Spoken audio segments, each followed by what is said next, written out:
Hi guys, welcome to Financial Goddess channel. If you're joining us for the first time, very warm welcome, and if you're returning, then welcome back. I'm sitting down with my daughter Jasmine, and we're continuing to chat about her financial empowerment journey. In this episode of season 2, we are going to talk about money, my favorite topic. Money talk. So Jasmine, Yes. you've gone through a period where, with your first job in McDonald's, Yeah. you were making like over $8.50 Yeah, just over $8 an hour, and then by the time you were at Pitt's Place, you were on $14.50. Yeah, roundabout. Yeah. Now it's a $6 more. So, how did you feel when you started making more money, when that paycheck a week increased quite significantly, nearly doubled? It is a good feeling, you know, when you progress and you're able to earn more money in a different job. It's really good. Really good. And I know there was a period, and I don't know if you want to share it on camera or not with our viewers, what I call a money trap, where you saw more money and you found more ways of wanting to spend it. Do you want to talk about it? Yeah. Yeah? Okay. It's a part of the journey. It's part of the money talk. Why not? All right. Yeah, I fell for the money trap. Well, if it wasn't for you, I wouldn't have any money. But the more money I seemed to earn, the more things I was like, oh, I can afford this. And, you know, and there was a lot more things that I would, you know, through social media would see, and I'm like, oh, I would like to buy this, I'd like to buy that. And there was so much, you know, that was out there, and so really close to, you know, I think there was another couple of things that we talked about that, you know, seemed, you know, oh, it looks pretty, but, you know, is it really worth having to pay that much for, like, nails, for example? I think we touched on season 1 about, you know, the nails, whether it was actually, you know, worth spending. Because a lot of girls have it done. I mean, most of your friends would have had the nails. Oh, yeah. And so we did talk about it. It's kind of like a fashion trend, and I don't have any problem with people that want to do that, but in terms of you having financial goals, right? We had a specific saving goal for you to reach. Yes.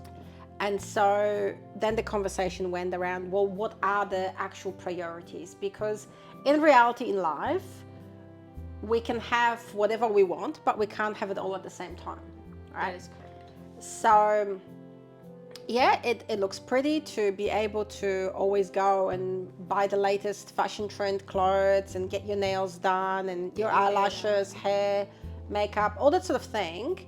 It might feel good in a short term, but in the long term, you're actually spending your entire paycheck or more than your paycheck. So at the end of the day, you work and for however many years, and you still got nothing to show for it. Yeah. Right? You still got no money, no investments, nothing.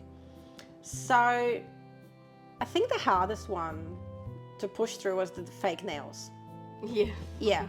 So what I've actually done with Jasmine is we've broke it down into dollar terms, right? So the nails from memory were like $70, something like that, right? $70 for a set. And depending on how fast your nails grow, you would usually need to do infills every week, worst case scenario every 2 weeks. Yeah. And then when you look at that, even if you do it every 2 weeks, then in a scale of a month, you're spending more than $140 just on your nails. And so then if you look at the scale of a year, that's just under $2,000 a year that is going just towards your nails, just maintaining it. Yeah. If on the other hand you choose to remove those nails, I showed you some photos, it actually damages your nails. It makes it hard to just go, I'll just do it as a once off because of a party, because the damage to your nail underneath that is quite significant. Yeah. And so then you feel like you have to continue paying because you don't want your nails looking crappy. Yeah, exactly. Yeah. So that was the hardest one. And obviously being a teenage girl, when being surrounded by friends that spend most of their money on that Yeah. was... It was a hard one to tackle. Did your friends ever question you about it? No, I think they kind of just let it sit when I was like, no, I'm not gonna get my nails done like that. And the other trap is the window shopping. So a lot of the times when teenage girls want to spend time together, I would always say to Jasmine, you know, being from European background, I always wanted to know where my kids are going and what are they doing. So whenever a conversation came up and Jasmine said, hey mom, can I go and hang out with my friends? My question is always, okay, which friends? What are the names? Where are you guys gonna be? And what are you planning to do? And you know, what time are you planning to come back home? These are important questions. And whenever a question came around, oh, I don't know, we just hang out and go window shopping, it was always a red flag that I would address with you, right? And so Yeah. what a waste of time and money. The thing is, you think you're doing window shopping, but every time, the way that the shops are designed, they might have attractive sale on. There's bound to be something, some sort of bling bling, something that you will like. That you end up buying.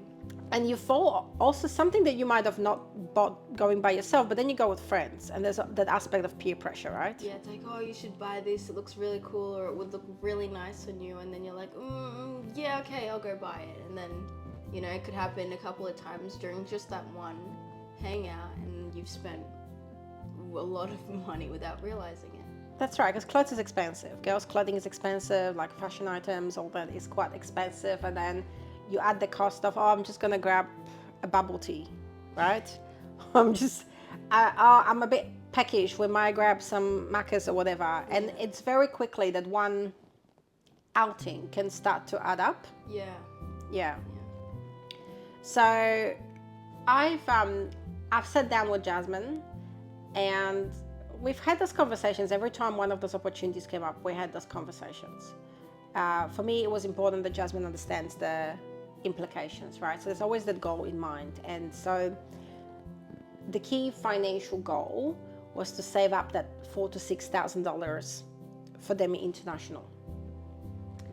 And so Jasmine's savings kept growing, and every time she got paid, every week that she got paid, we'll have to sit down and work out a budget.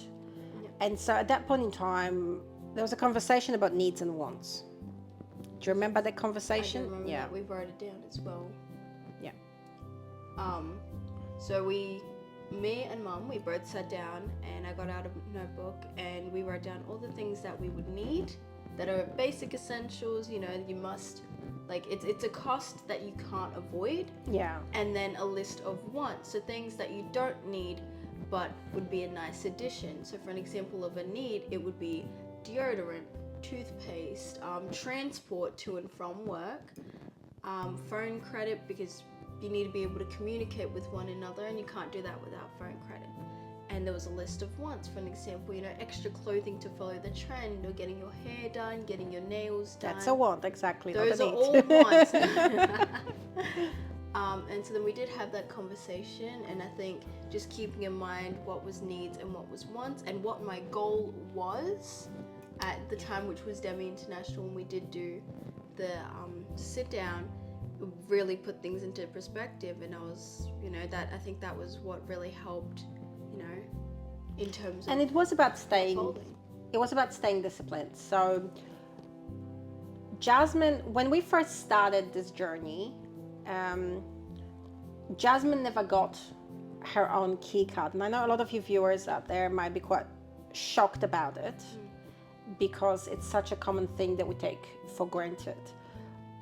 The reason Jasmine never got a key card when she first got her job is because she's always been quite impulsive with money. And I'm not kidding you, it didn't matter how much, whether it was $50 or $200 that Jasmine would get in cash for her birthday.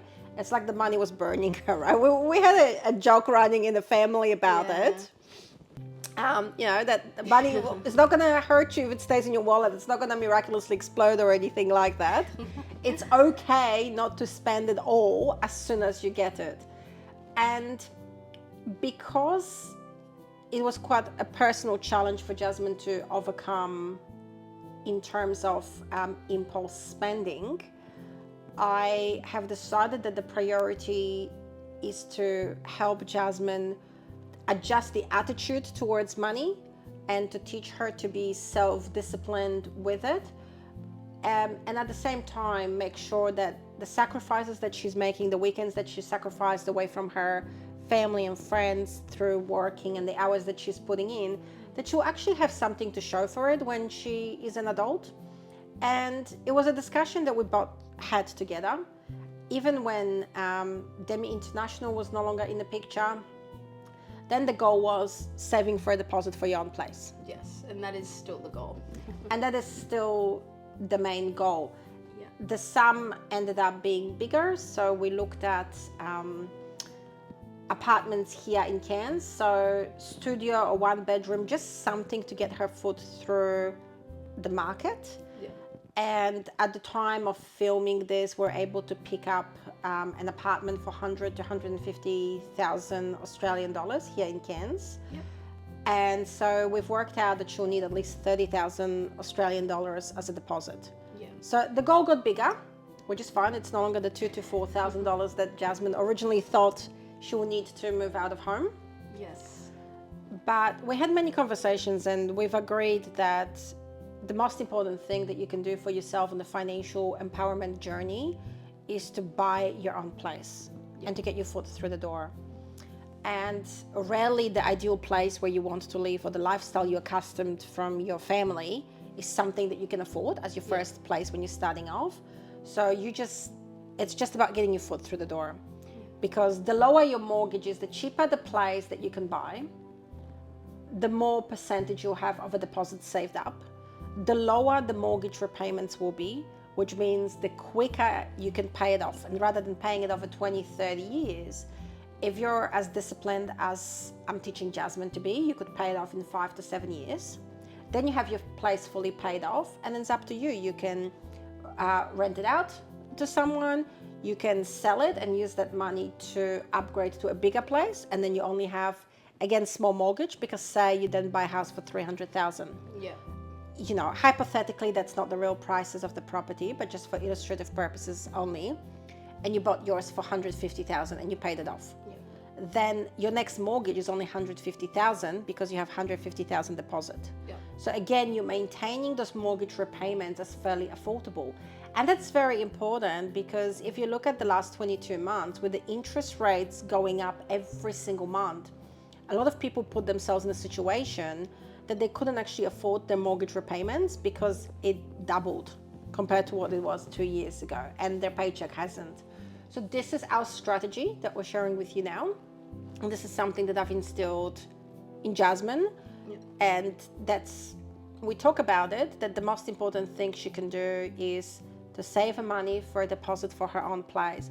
Renting is not great. Renting, she's looking at least $500 a week. Once you start renting and you're just in your early years of working, the paycheck is not big enough for you to cover your rent and your outgoings and to be able to save a deposit for a place.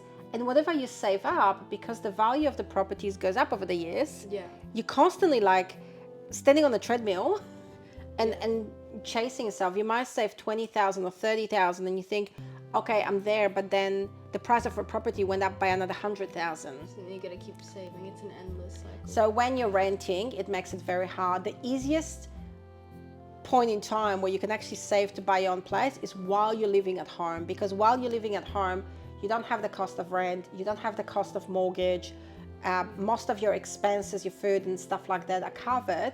So that is when most of your paycheck can actually be saved up. Yeah. And that gives you foot forward. And so whenever those temptations came up, that's what we went back to. It's just refocusing on that goal, right? The long-term benefits versus short-term. Yeah, that's the biggest factors that at least I did think about before, consulting you about any decisions.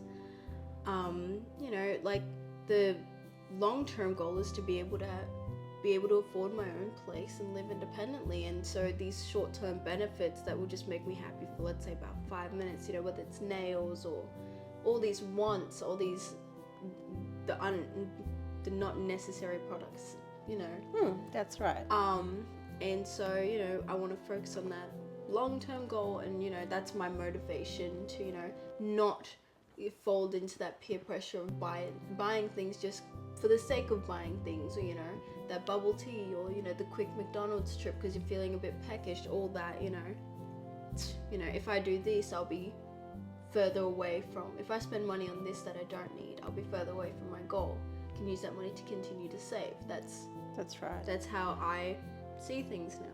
And so while Jasmine is learning how to control her impulses, and while she's learning to stop and think before any purchase, whether it's nails or latest trend, or just going window shopping, while she's learning to be able to just pause and not act on her impulse, but to think about how much she wants that place of her own that will be her forever home. That means she'll never be homeless once she pays it off. Jasmine doesn't actually have a key card. It is something that will happen. It's one of the milestones on the list. But the way that I've set it up for her was to make sure that she learns the right attitudes towards money before she has full control. It doesn't mean she doesn't have any access to the money. She does. It's just controlled. So the way that we are managing it to help Jasmine on her journey of purchasing her own place while learning how to manage her own money, the way that it's managed is that her wages would normally go into my bank account, and then most of that paycheck is put into a separate bank account that I just have set up for her as savings. So it's an interest earning online saver account. There's no key card attached to it. I don't have a key card for it. Jasmine doesn't have a key card for it. It's sitting completely separate from my own accounts, from my own savings, from my own everyday accounts. As soon as that paycheck hits my bank account, that's when me and Jasmine have conversations. And as part of those conversations is Jasmine also learning about budgeting. Yep. So we've had the breakdown. I've shown you what the structure of the budget is. So you've got your income minus your essential expenses. What's left is your disposable income, your balance. And then out of that balance, what needs to go towards savings, or if you've got anything coming up that needs to be covered out of it. So every week, the pay slips go to Jasmine's email. So I don't get to see the pay slips until I do her tax returns. They go to her, so she knows exactly how much money she's earning every single week. When she needs something, she'll come and ask me, or at least that was the case in the first 2 years. Now it's a little bit different. Now she gets an amount of money every week, but initially she would come and ask me, and we'll go through that same process, like, is it a need or a want? And so the whole idea with that was for Jasmine to get into a habit. So once she starts to control her own money, and once she lives on her own as an adult, it just automatically, you're getting into a habit of going, when you're asking me, it's kind of like needing to pause and think, right? Yeah. Is it a need or want? And so throughout that process, Jasmine is then getting an idea, what needs and wants are in practical terms. But also, if I say no to something, I've always explained it to you. Yeah. Like, I go through my process of reasoning to, obviously, hopefully, to help you get an understanding of how to make better decisions for yourself. Yeah. But having said that, there were some big purchases that you were able to do since you started working. Do you want to share with us, with our audience, what some of the big purchases were? So one of the big purchases was being able to finally upgrade my phone. That was the very first thing she's done, yes. Yeah. And then I switched my plan. So there was the purchase with the yearly data plan rather than the monthly one. Yeah, that worked out cheaper, yeah. Yeah, and then there was buying my laptop for my studying, which was another really big purchase that I was able to make because I'd been saving my money and, going through the pros and cons. And the benefits and needs and wants. And then there were a few more. There were your major purchases. So with your work, what did you have to do for your blue card? I had to switch from my volunteer blue card to a paid blue card. So there was a cost associated with that you covered. Yep. Yep, and then I've also recently gotten my license, so then I've also Got her L's. Yay! And then I've been paying for my driving lessons, which is about $70 an hour, you said? 75 to 80, yeah, 75 depending. to 80, yeah. Some pretty big purchases. Yeah.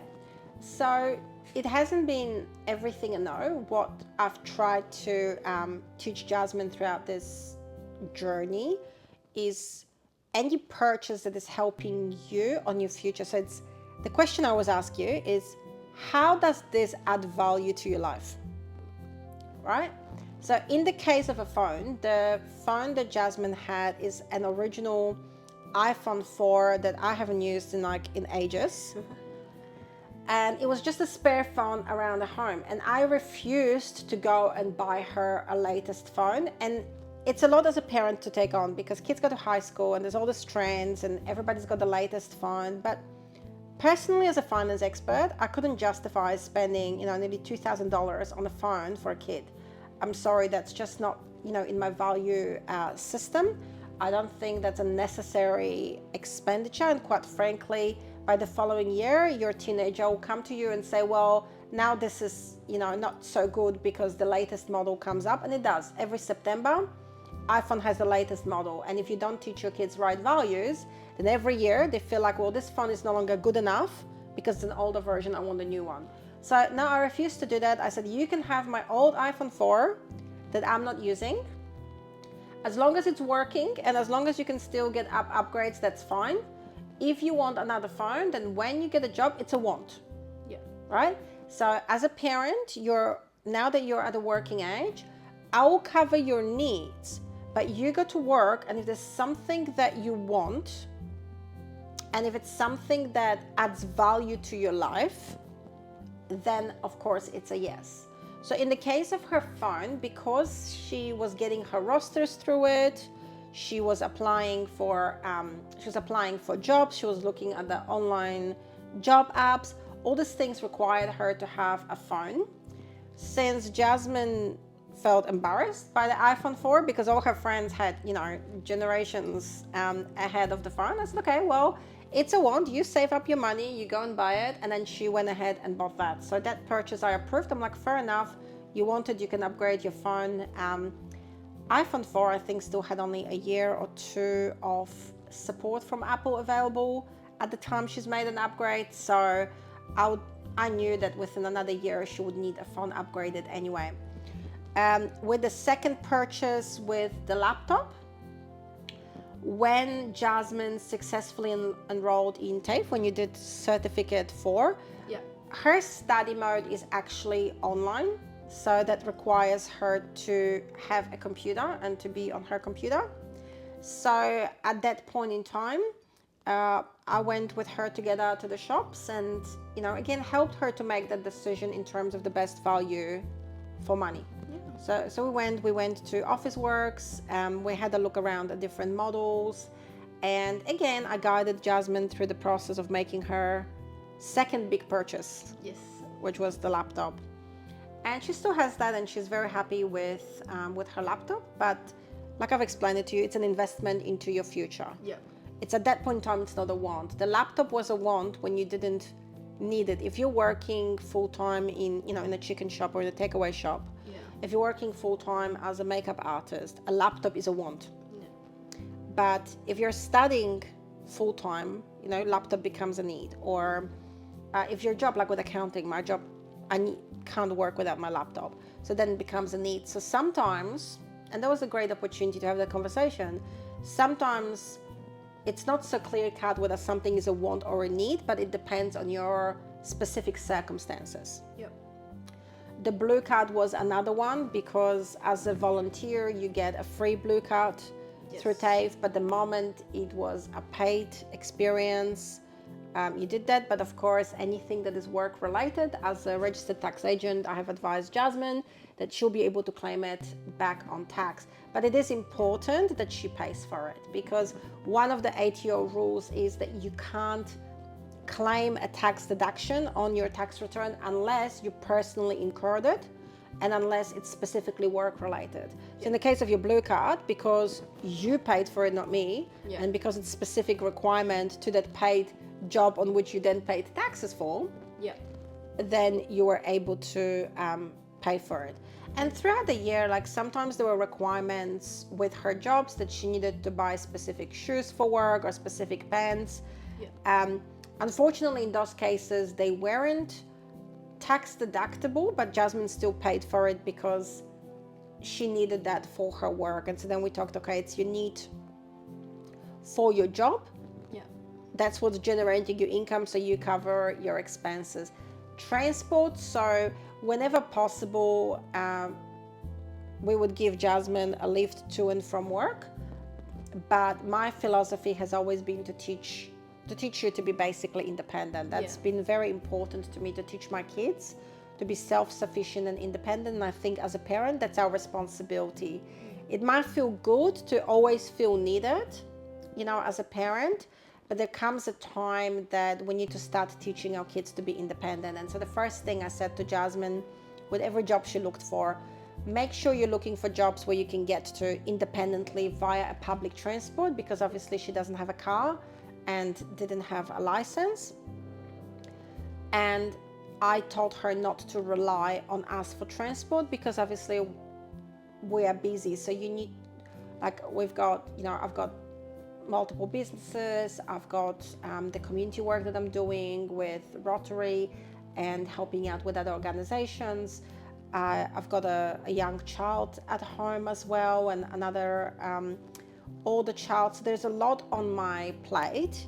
And so for me, it was important to instill in Jasmine the sense of independence. And so every job that she looked at, it didn't have to be close to home, but it had to be somewhere where you could get through via public transport, and that costs money. Of course. So there was another thing that Jasmine would cover out of her own paycheck.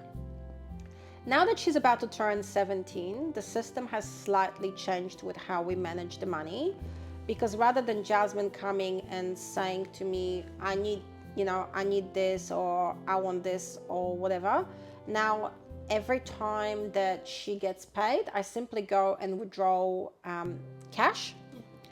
And so I say to her, okay, so this is for, depends. Like with some jobs, she was being paid weekly, and then she started getting paid fortnightly in the education sector. So then I would say to her, okay, so I'm giving you this cash. This is to cover your transport for work for the 2 weeks, plus any incidentals. And I wouldn't specify it. Right. And this is the next step of your learning how to manage money effectively, because you're going from, your first step going, I don't know what needs and wants are, where I can't trust you because you're just impulse spending like money, you just burn through money like there's no tomorrow, to now seeing that you, hopefully 2 years later, understand the difference between needs and wants, are a bit more disciplined about the money. You have a clear goal in mind about moving out of home and buying your own place. So now it's more like, okay, so here is a fixed amount of money that you get for your transport and your incidentals. And I don't ask her. Like, honestly, with the incidentals, now it's like, okay, that's part of you learning how to manage your money. You're still not managing the entire paycheck, because sometimes, especially now that the wages are quite good in the educational sector, and that she was doing like the full-time shifts, the paycheck is quite substantial, and it can trigger a lot of impulse spending. And so it will be a shame for Jasmine to then miss out on this nice paycheck not going towards something that makes a difference for the rest of her life. But now she gets that little bit more freedom. Like now you can go, and with your incidentals, I don't ask you, okay, so did you buy a coffee or lipstick or whatever? It's just kind of whatever you have. And that's Jasmine learning how to then budget. So we talked about putting it in place, like we talked about how the budget works, but now in practical terms, Jasmine has cash to manage. Yeah. And before I started giving her regular fortnightly amounts out of her pay just so that she manages it, I've given her like a few little exercises. Like, do you remember when we went camping? Yes, I do. Yeah, so And you and we sat down, had a discussion, and you wanted me to budget my meals and budget the money so that way I'd be able to do meal planning. do meal planning. Yeah. Sorry, I lost the term for it. Do meal planning and be able to make sure the meal planning was lasting for the duration of the camping as well. It was mainly just and water as well. So that was Jasmine's done a few little exercises like that, and camping was one of them.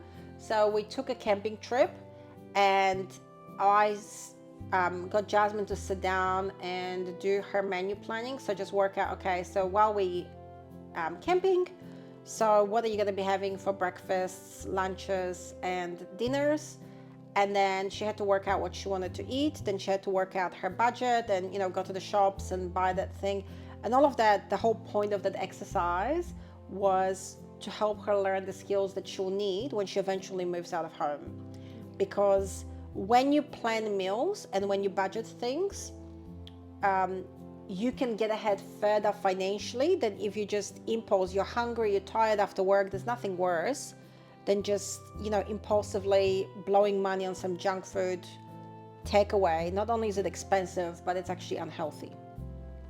So that was a good exercise. Another one we've done, remember when you were planning your school lunch boxes? Yes, so we sat down, we had that conversation again where I budgeted and planned what I was going to have for lunch for a whole week. Mm-hmm. So I was given, I think, a set amount of money, and I would look up meal plans and see what I could afford, what was in range, and what I'd like to have just for that week to experiment and budget.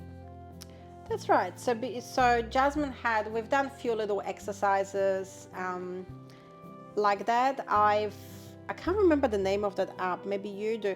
Remember that virtual reality, the life app that I got you to Life practice simulator? on? Yeah, it was something like that. Yeah. So with that app, it was you're in a character and you have to make different life choices.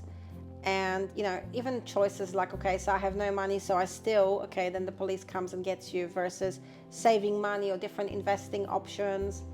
So I got Jasmine to download that app. I think it's Life Simulator app, but I will look at it and post it in the description on this video.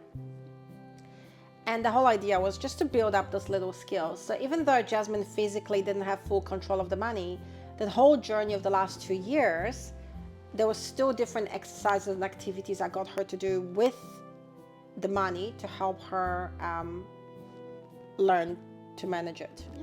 Do you have a favorite exercise that we did with the money that really stood out for you? I think it was the lunch where I was planning lunch for a week. That was really enjoyable. I was able to do little wraps and stuff like that. I was able to do like a whole new kind of lunchbox for a week, and I really enjoyed it. Yes, because Jasmine got sick and tired of the sandwiches back when she was at school, because it's kind of a standard in the menu. And you did try different things. I did. And you did run out of money. Remember that? Before the end of the week, yeah. Oh, that was a tough lesson to learn. Yeah, it was before the week ended too that I ran out of money. So that was, yeah, interesting. But it's better it happens while you live at home and it's just, you know, all fun and games as you're learning how to manage money, than while you're living on your own when things are real, right? Yeah, so better to experiment so you know how to manage your money better. Yeah. As you've said, yeah. And we've done a couple of activities, if you like, with Jasmine where I would give her, like I would allocate a set amount of money for her wardrobe. Yeah. And give her a fixed budget. So obviously from time to time as a teenager, she is growing up, her body shape is changing, her size is changing. What she likes to wear at 17 is not the same as what she liked to wear at 14.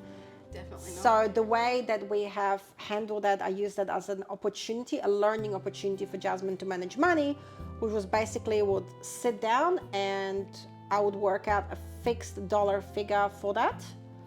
And the first time Jasmine went, she went by herself. So I gave her a cash.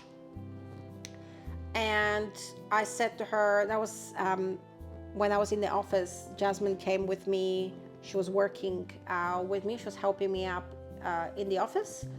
And so we talked about it. She got a fixed amount of cash and she went by herself. She went to Cairns Central. Yes. And she had a complete freedom in what she was going to buy for herself. I didn't give her any suggestions or any feedback at that point in time. But the only thing was, it was a fixed budget. Yeah. And so how did you feel during that activity?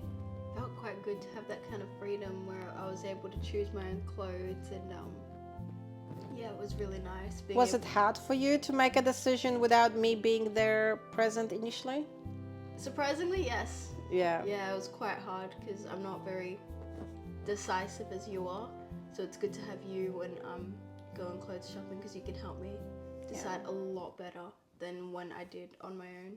But you didn't do too bad. Like Jasmine then came back and she was able to buy quite a few items of clothing. And she asked me at that point in time for my opinion, and I gave her my opinion. But again, there was just my opinion. At the end of the day, the whole idea was that she was starting to be a little bit more grown up and a little bit more involved in those decisions. And then we had another shopping trip, another clothes shopping trip. We've done a similar thing, that we had a fixed dollar budget. But I actually gave Jasmine a challenge, and that was about spending as little as possible. So the first time around was like, okay, so you get $200 and you go and spend $200. Yeah. The second challenge was, how much less than the budget can you spend? And that was one that we've done only a few months back. It wasn't that long ago. Yeah. And so at that point in time, what we've actually done, we've actually went vintage shopping, went thrift shopping. Yeah. Wow. And so I sat down with Jasmine, and before going clothes shopping, we kind of gone through the clothes, and I said, okay, rather than doing the random clothes shopping like you've done last time, why don't you go through your wardrobe and decide what you actually need? Yeah. Like whether you need shorts or t-shirts or dresses, and do you need casual clothes? Do you need clothes for work? Do you need clothes for, like, you know, going out on a date or going out for dinner in the evening? So that it's not like a random shopping. Again, it's not then about wants, but what you actually need for your wardrobe. Yeah. So Jasmine had some idea. She's written it down. She had some ideas. And then we went to the Smithfield Shopping Center. We went to Cairns Central. And then I took Jasmine thrift shopping. Yeah. So I think thrift shopping is something that is getting a bit of a trend coming back. I don't think there's any shame in thrift shopping, especially if you're a young person and, you know, you're trying to save money. Sometimes you can pick up really good deals. And personally, throughout my entire life, I've always donated clothes, my children's clothes, my clothes, to the charities. I've always been a believer in helping out the community and helping those in need. And so I've introduced Jasmine to thrift shopping. When I was young and I first started my career, my very first office job, that's where I got my clothes from. Yeah. I mean, you know, I couldn't afford, when I was in my early 20s, I was already living on my own. I already had Joshua, and then obviously I had you, budget super limited, paying rent. So I didn't actually have money to be able to go and buy new clothes. And there is a certain dress code when you work in the office. Yeah, of course. So that's how I got introduced to thrift shopping. And so then I've introduced Jasmine. Yeah. And she was actually pretty happy because she was able to pick up some nice pieces. And you managed to win that challenge and go way under the budget. I can definitely tell you that I do love thrift shopping. There's so much you can find. Like you said, there's no shame in going thrift shopping, and there's always There's some nice clothes and sometimes designer brands that you can pick up at a fraction of the cost. I know. I saw that when we did go thrift shopping, that you know, you might think, oh, it's all secondhand clothes, but some of them are really good Really quality. nice. Yeah, they're really nice, and you know, just because it's secondhand doesn't make it, you know, worthless. It's quite, you And know, some are nice. hardly ever worn, like especially if you're looking at evening dresses or like party dresses or party outfits or clothes for younger children, because children grow through sizes quite quickly. And sometimes, you know, family, friends would buy them a lot of clothes. They don't have a chance to actually wear something too many times, so that clothes looks fairly new. The same with party dresses. Sometimes they're dresses that someone maybe wore once or twice. They needed it, you know, to a specific party, to a specific function, and then they donated it to charity. So sometimes you can really pick up a bargain, and all those items, anywhere between $5 to $15 an item, you can score some nice pieces. So Jasmine have done really well with that challenge, and on that second shopping trip, she didn't even look back. Instead of going to buy brand new clothes, she was like, "Now I'm happy. I found quite a few items that fit me, and the best part is whatever her budget was to spend. I think we had like $200 budget from memory. She ended up going way under that. I think it was like $68, and you ended up with like 2 or 3 pairs of shoes and multiple dresses and you know, shirts and stuff like that. So it was really, really good. And if we went to a normal shop and bought a brand new item, They would have costed way more. yeah, you're looking at, you know, just $50-$60 for a dress. Yeah. And with Jasmine's size or my size, you're looking at 80-90. Like if we got David Jones or something like that, you're looking at significantly more. So I don't know about you, but I think that was a good lesson in saving money when you move out on your own first. Yeah, definitely. I Yeah. know I'm taking that one to the grave. And then, of course, outside of that, we've done the driving lessons. So here in Queensland, learners need to do 100 hours of supervised driving that is signed off on. I couldn't get Jasmine into my car because I drive a Mercedes, and the way that my car is operated is very different. And also, my insurance wouldn't cover Jasmine. If I was to say, you know, I've got an L plate learning, my cost of insurance will go 3 times as high as what it is because of the risk. At the moment, it's restricted to drivers my age and higher, so my comprehensive insurance is quite reasonable. The moment that I have to specify other regular drivers, and I do, because otherwise if you crash my car, then the insurance company won't cover it if you're the driver and you're not listed on a policy. So that pushes my cost of insurance high. And also, of course, Mercedes is very expensive for repairs, and so it wasn't worth it compared to the driving lesson. And it's very different. The way that my car operates is very different. I don't have a gearbox like to my left-hand side in the middle, like most other cars do, on which you would be learning to drive or going for your driving test. My gearbox is actually all at the steering wheel. So same handbrakes. I don't have a manual handbrake in the middle of the car. I have that next to my steering wheel. So because of that, because of those reasons, the decision was made that at least for her early lessons, Jasmine will need to have driving lessons. And as part of that financial empowerment, Jasmine's ability to pay for it. So yes, I could have taken the option of paying for Jasmine's lessons, but that would not have made you feel empowered. That would not have made you feel like you're an independent woman coming off your own and being able to do things for yourself. It wouldn't have had the same effect. It would still make you feel like a kid that, you know, oh, mommy is paying for everything for me.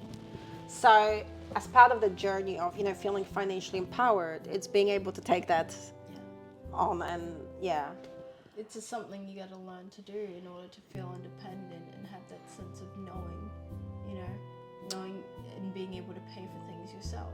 Yeah, absolutely. So I still help Jasmine with booking the driving lessons, with finding the driving school. She's doing relatively regular hours, driving hours, but again, we are working with the budget. So it's all about It's actually a great opportunity for Jasmine to be learning about cash flow, which is a whole series that I've done on YouTube before about cash flow management. So that's your money in versus money out. And now, as Jasmine is going through the period of different little contracts opportunities, and there's no fixed income coming in every week or every fortnight, it's actually created a new learning opportunity for you to learn cash flow. So how much money came in this pay period? So what can you actually afford in terms of driving lessons and other like essentials? Yeah.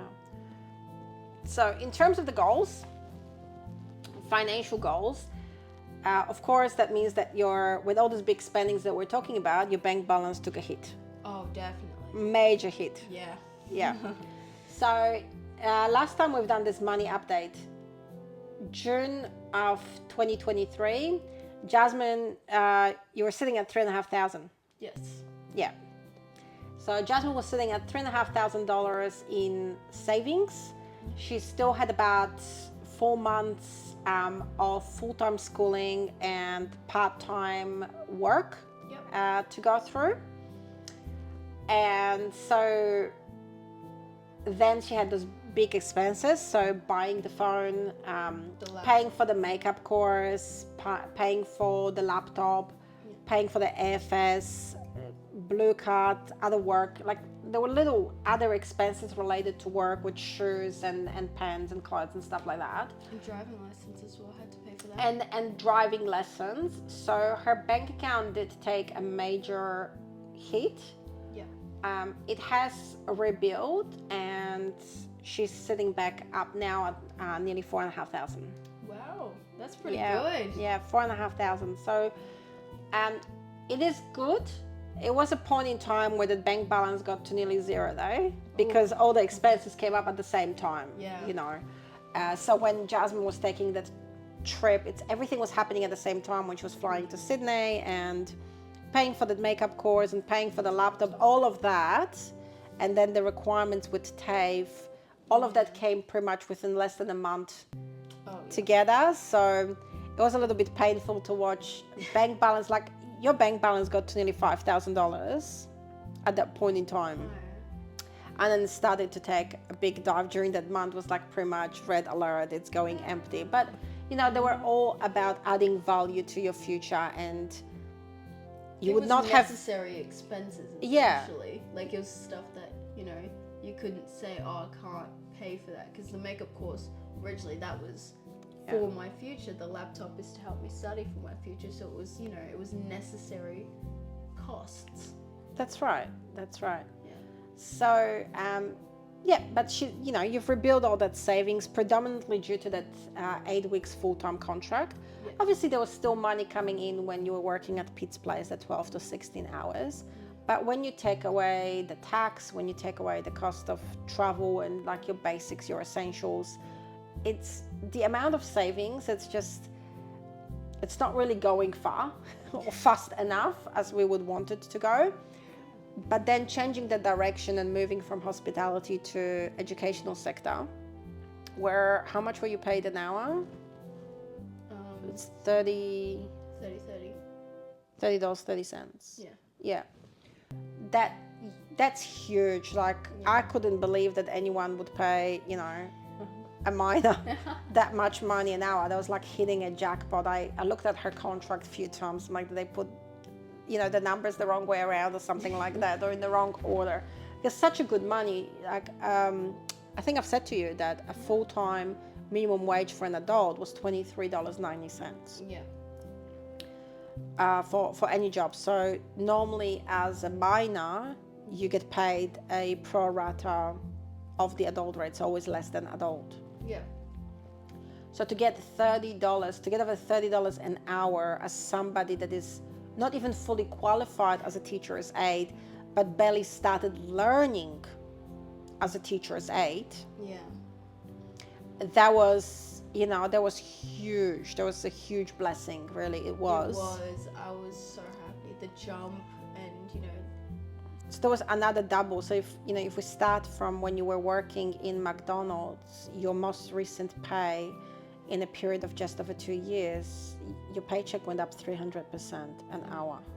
That's amazing. So like if you're watching this and you're tracking up financial empowerment journey and you're talking about that, like just over 2 years ago, Jasmine was making just over $8. I think it was like $8.50 an hour. We've got the exact figure in our season 1, so you can go back and watch that episode where we break down exactly how much she was getting paid an hour for each one of the jobs and how many hours she was working per week. So in comparison, like just over 2 years later, your hourly rate increased by 300%. That is crazy number of figures. It is crazy. Like we're talking about financial empowerment. This is empowering. Yeah. Because you need money, right? You have those financial goals. And so the more money that you make, the quicker you can reach the same financial goals. Yeah. If you didn't make those decisions though, and if you still stayed in that McDonald's job, how different things would be for you now? 100%, a lot different if I hadn't made the decisions To take those risks. to take as many risks as we did. Yeah. Then I wouldn't really wouldn't be much empowerment there. It would be the same effectively as how it was 2 years ago. Do you think it would be possible for you to then move out of home or save money for a deposit for your own place? Definitely not. Not with Not out of McDonald's wages, no. No. It was nowhere near enough to be able to help save and be able to pursue the financial goals that we have set. I mean, it was a great opportunity, and McDonald's is one of very few places that actually hires 14-year-olds with no experience. So if you're 14 years old and you've never worked anywhere else, you have a better chance of landing a job with your local McDonald's than you do with another small business owner, because McDonald's specifically has the training and they pay you for the training. Yes. And they're happy to take people with zero experience, right? It's a good starting out job. It's one of the best options. McDonald's, Hungry Jack's, Coles, Woolies, all the sort of employers, if you look at them as your very first job with no experience, you have much higher chance of securing it. Yeah.